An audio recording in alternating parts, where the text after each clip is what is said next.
Welcome back to another episode of Neuroscience Digest, powered by My BrainWise Coach. I am Bastian. And I'm Phil Dixon. And we are extremely excited to bring you another conversation where we go through the latest and greatest research that's happening in the field of neuroscience and sometimes psychology or behavioral science.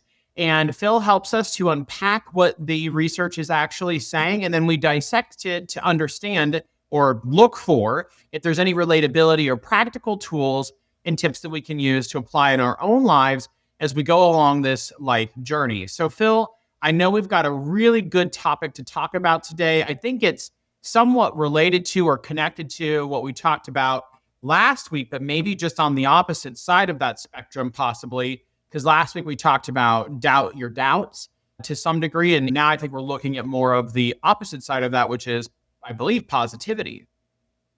Yeah, so today we're going to dive into something that sounds simple, but it then turns out to be one of the most powerful forces in the human brain.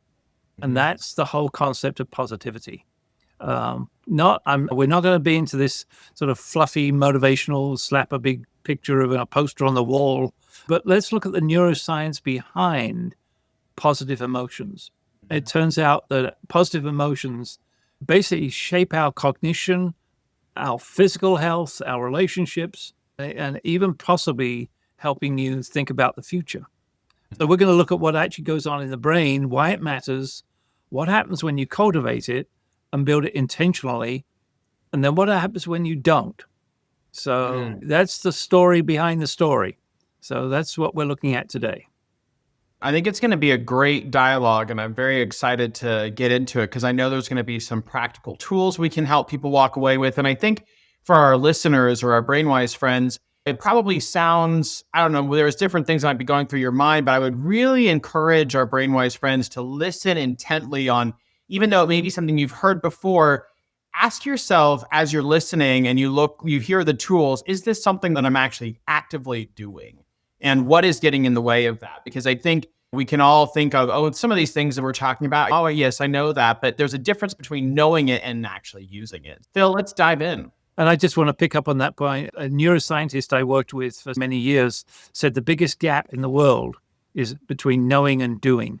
So there's a woman called Jessica Payne, and she is a sleep researcher. She runs a sleep laboratory, I think at the University of Notre Dame.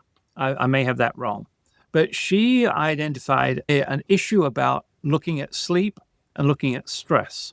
And there is no magic bullet. There's no one size fits all. In order to improve your sleep, it's got to be specific to you. In order to manage your stress, once again, it's got to be specific to you. And we've talked a little bit about those two things. But one of the things we do know is if you focus on positivity, it seems to have a positive aspect on sleep and a positive aspect on stress. And so what's not to like, if you like. Right.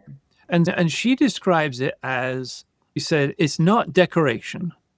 It's not artificial. It's not the stuff you put on top. It's fundamental infrastructure for the brain. That's interesting. And for anyone who's interested, there was a big review published in 2021 called, let me just read this, The Neuroscience of Positive Emotions and Affect. And the bottom line of it is that positive emotions are biologically active states that build long-term cognitive, emotional, and physical resources. So by focusing on the positive aspects of our lives, we actually start to change our brain and change our emotions and change our physiology. Hey, not a bad thing to investigate. So that's what we're about. I love it. If anybody wants to, we can go and talk about all the different parts of the brain that get involved. But what really happens is we hook into the dopamine circuitry of the brain. And when we experience things like joy, curiosity, novelty, thinking ahead about something, anticipation, that starts to trigger off dopamine.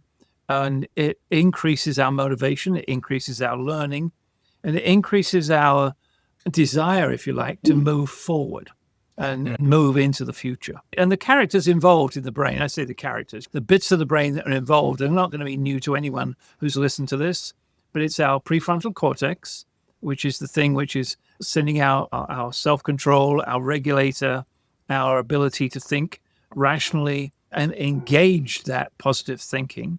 And our amygdala, which is the detector of threats, gets to calm down a little bit. It's nothing new in the parts of our brain, but it does increase.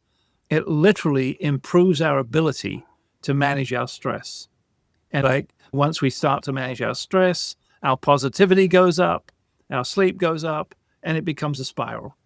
But the entry point isn't to focus on sleep, isn't to focus on stress, to focus on positivity, because you Right. can actually do something about that.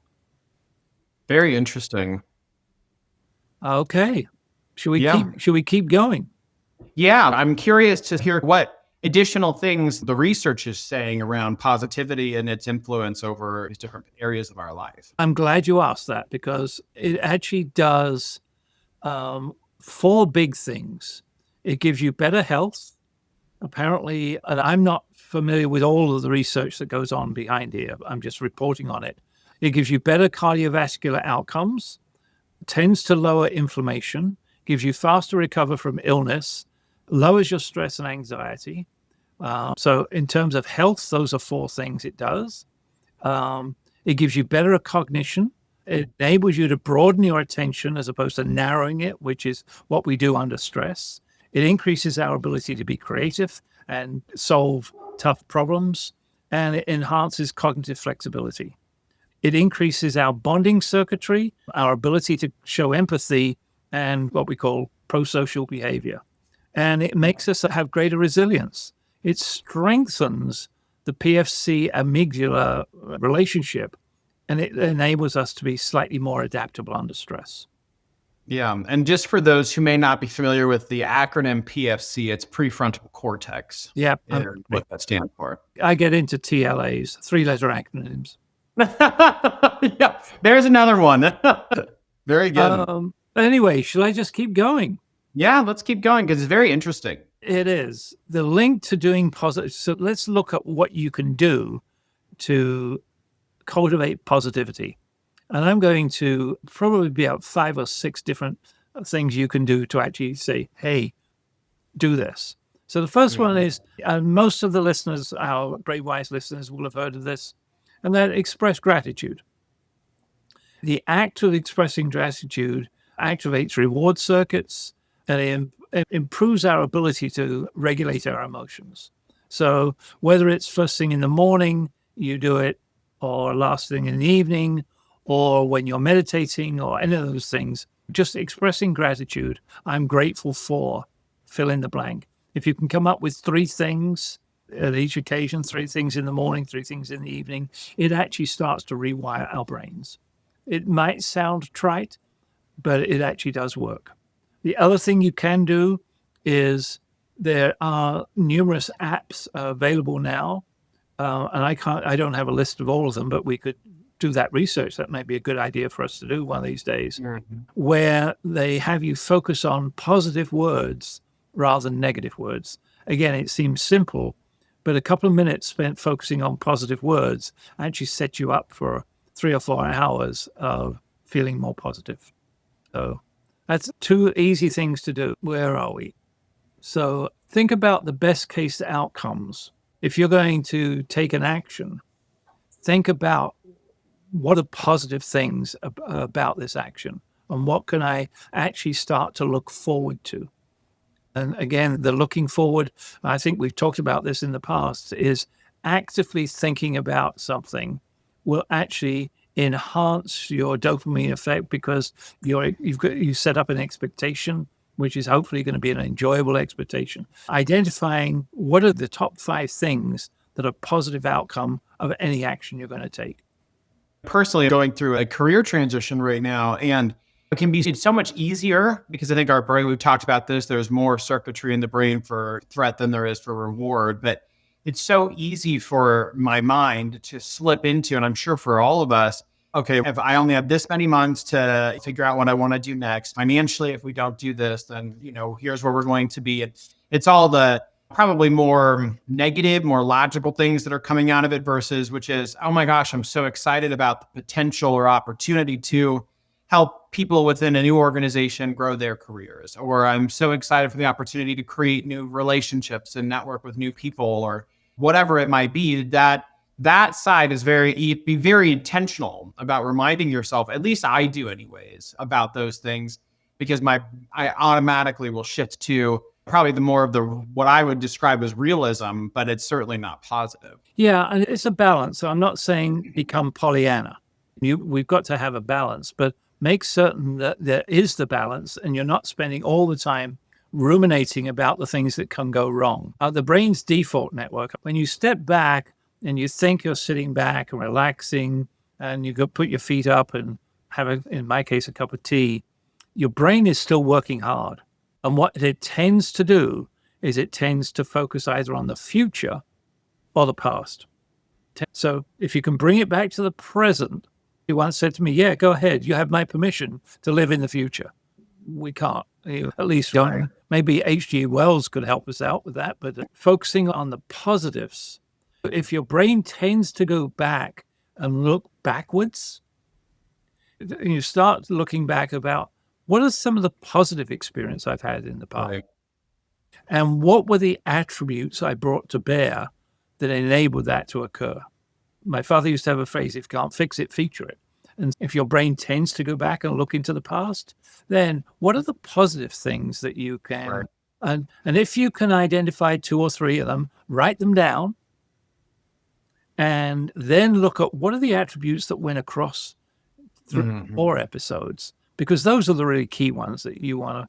And one of the things we know about people in change, people identifying change and actually achieving change tend to leverage their strengths. So whatever strengths you've got that have made things positive in the past, identify them and say, that's what I'm going to be. That's part of my foundation moving forward. Very good. And the other thing is stress, sleep, and positivity all have a sort of dual interaction with each other. Are stressed, then your positivity would tend to go down. But if you're not sleeping, your positivity will tend to go down. Right. And so turning it around, so focus on positivity, and that will tend to increase the other two. However, that doesn't mean to say you can ignore good sleep practices. We've talked a little bit about them in the past, but right. You prioritize getting consistent sleep. People who turn around and say, one day I'll go to bed at 7, another day I'll go to bed at 11. If you can start to get consistent about it, do all the physical things. Don't take your iPhone or Android to bed with you. In fact, best not to take anything to bed with you which has an on and off switch. Put them in another room. If you can avoid watching or participating in things which are stressful late at night, some people can watch crime series and novels and drama and action thrillers before they go to bed. It's probably not such a great idea. No. And they also say don't engage in using your cell phone up to an hour before going to bed to Right. allow yourself to disconnect and kind of power things down. And I think additionally, if you're in a relationship, it is encouraged to, for a variety of reasons, but to try to go to bed around the same time frame and have a consistent pattern with your spouse or your significant other, because it helps release oxytocin. We don't call them hugs. We call them oxytocin exchange processes. Okay, yeah. That's the scientific term. I was using my very basic term for it, the hug, the cuddle hormone. But it does help to release that and to bring more closeness and to calm us down. And, there's actually a trend on TikTok where one of the spouses has got a lot going on and very stressed. And then they get with their husband or wife and you see this visual or visceral response where they calm down, probably related to oxytocin being released and allowing you to be a bit more centered. So there's a lot of research that says go to bed or have consistent rituals of going to bed at the same time with your spouse. And you did mention about sort of not using your iPhone an hour beforehand. If you can actually start to create wind down routines. So what is the process whereby I'm training my brain? We are going to relax. We're going to go to sleep. And if you're like me and you need to have the TV on, we usually watch the Golden Girls because I've seen it 5,000 times. And they do say, though, not to use something with laughing tracks. But if you do have to, I always recommend using the sleep mode. So that way at a certain point, it goes off. So after you've fallen asleep, it doesn't stay on all night and obviously wake you up. And there's a whole conversation happening inside your bedroom, even though you've been asleep for the last hour. But Yeah. anyways, I think it's great advice because that helps. As our sleep improves, then ultimately our ability to remain positive and be really intentional about being positive throughout our day is obviously going to be improved also. And during your day, let's go back to during the day, is starting to become more interested in what we call novelty, things that are new to you, that you haven't researched or you haven't read stuff before, and becoming increasing curiosity. So curiosity is a two-edged sword. Go back a million years. If you were curious, you were more likely to put your head around the corner and get it eaten off by a saber-toothed tiger. But if you weren't curious, then you didn't discover new foods, you didn't discover new places to get shelter and things like that. So curiosity is an interesting thing. Again, we go back to mental models. What's your mental model about curiosity? Because curiosity is what helps to create positive experiences of discovery and learning. It is. And curiosity can also create negative experiences. Right. So again, what's your viewpoint on it? If you grew up with a proverb that said curiosity killed the cat, that's going to have a mental model for you that says, no, let's not open that door. So again, becoming aware of what your mental model is about curiosity. The more you can go down that track, the more likely you are to discover something where you get that a little aha moment. And the aha moment is what releases dopamine. And I think something that isn't, as we're just describing mental models and which one are you, curiosity kills the cat, or maybe more risk averse in some settings. Sometimes the other thing I think is important related to positivity in that vein is reframing. So if something does come up in your mindset, like on a career transition, or you're looking at a change of something, or a negative thought comes in, not that it's always, you don't always have to do this, but there is, I think, times where it's necessary to, when that does bubble up, especially if it does not serve you well. For example, if I'm going through this career transition and you're just getting so nervous about, I'm never going to find a job, right? And that's the internal dialogue that's being said. Maybe it's not actively in those particular words, but it's coming up. Or you see someone else get a new job and you go, gosh, why is it not my time? But those types of things that come out of our mouths or in our brains can help set the stage for how we're going to engage for the remainder of the day or whatever it is. So how can you reframe it to say, my time is coming, right? There is an opportunity for me. Or I'm looking at the one where you said, I'm never going to find a job. A job is on its way. Or like I was talking to my husband the other night, I said, I want to do something that I love. And that's why I'm willing to take more time finding my next career versus just jumping on whatever possibilities pop up, because I don't want to be in something that I don't love. I've come too far in my career to do that. And so I'm just not going to settle for that. And that's a positive experience. I want to find a job that I love. And that's setting myself up for, and it helps to reframe some of the negative things that might come up. And so I think it's important, and it sounds trivial and it sounds, I've done this, I've heard that before. But my question for all of our BrainWise friends is, if we know the information, how often are we actively using it? And all of what you've heard today, I think it's really important for us, Phil, to remind ourselves and remind our BrainWise friends, is based on everything that we've shared, what of it did you already know? And you're going, yep, I knew that. That's a refresher. But I would then ask you, what percentage of time are you actively using those tips and tools and tricks? Because a lot of times we all fall into this trap of, we know the information, but then yet there's a gap between us actually doing it and knowing it. And I think that's important. What one or two things could you take out of this and actually start to do? I want to pick up on something you said about you looking for a job, and you hear somebody else get a job and you go, why isn't that me? Yeah. One of the many things that we're driven by in terms of threats is when we compare ourselves to others. And that can be a death wish, if you like, because Totally. there is always somebody who is going to be better at it.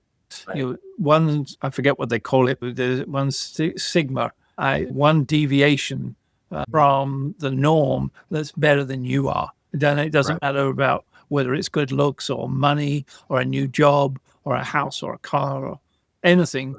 And if you spend your life comparing yourself to others, that's a negative way of looking at life.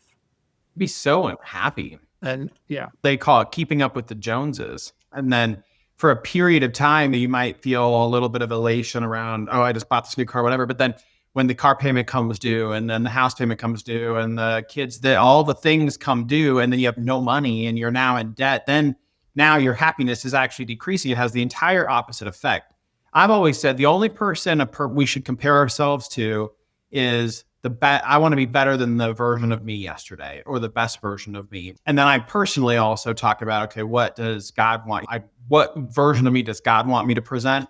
But that may not be what everyone is doing. But those are the only two times I think we should be comparing ourselves. But it is very difficult. And I recognize that because I even catch myself. I'll go on and see, oh, this person, I'll go, wait a minute, I've been looking. And then that's when I reframe it and say, no, I'm happy for them. I'm so thrilled that they found what their next career is going to be. And I'm so excited that they're going to be able to make this impact. And I'm looking forward to the day when I find a job or career that I really love doing. Yeah. Again, you know, and that allows me to enjoy the gift of time that I've been given to refresh and rebuild where I'm at. And again, we've said this many times in the past, but if you find yourself comparing yourself to others, catch yourself, smile, laugh. Laughter, by the way, is a great positivity structure. Stand up, walk around, get a cup of tea, whatever, but interrupt that pattern. Absolutely. Phil, I think we've had a really great dialogue today on positivity, and I think it really does relate well to the last several conversations we've had as we were going into the new year on the goals that we're going to want to achieve, the things that I know everyone's going to want to do as we move into 2026, which really, as we said before, it's no different than 2025. The difference is how do we want to show up differently and are we going to make different intentional choices? BrainWise friends, we would highly encourage you to reflect on what we've talked about today related to positivity and really being intentional around remaining positive and finding positive things that we can do or help ourselves to remain positive throughout the day. It's going to have a really positive, there's the word again, impact on our ability to manage stress and then also to get better sleep. Anything, Phil, that you would like to add as a reflection before we end our session today or our conversation? Positively not. We should count how many times did we say positive in our session today. As always, stay curious, stay compassionate, and until next time, stay brainwise. Stay brainwise.